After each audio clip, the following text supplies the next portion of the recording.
হাতে মাত্র দুদিন ঘুরে নিতে পারেন এই জায়গাগুলো। পাহাড়, জঙ্গল, ঝর্ণা, নদী সবই পেয়ে যাবেন। আমি বলি ছোট ছোট পাহাড়ের মাঝে রয়েছে শাল, পিয়াল, শিমুলের বন। বলছি দুয়ারসিনির কথা, রয়েছে পুরুলিয়ায়। জঙ্গল, পাহাড়, নদীর সৌন্দর্য পেতে ভোরবেলা ট্রেনে চেপে বসলেই হলো। পুরুলিয়া দুয়ারসিনির রূপের ডালি সাজিয়ে অপেক্ষা করছে। দুয়ারসিনিতে জঙ্গলের মধ্যে ছোট ছোট কটেজ রয়েছে। রাত কাটানোর অভিজ্ঞতাটা আশা করি দারুণ হবে। এছাড়া সময় পেলে আমলাশোল, ময়ূর ঝর্ণা করে নিতে পারেন। চাইলে চলে যেতে পারেন ঘাটশিলাতেও। ভাবছেন কিভাবে যাবেন? সড়ক পথে যেতে চাইলে কলকাতা থেকে বান্দোয়ানের বাস যায়। বান্দোয়ান থেকে ছোট গাড়ি বা ট্রেকারে দুয়ারসিনি।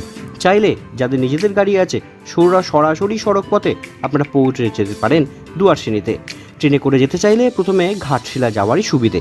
নামতে পারেন গালুডি স্টেশনে, সেখান থেকে দুয়ারসিনি কাছে। ভোরে হাওড়া থেকে ট্রেন ধরে চলে যেতে পারেন ঘাটশিলা বা গালুডি। বন উন্নয়ন নিগমের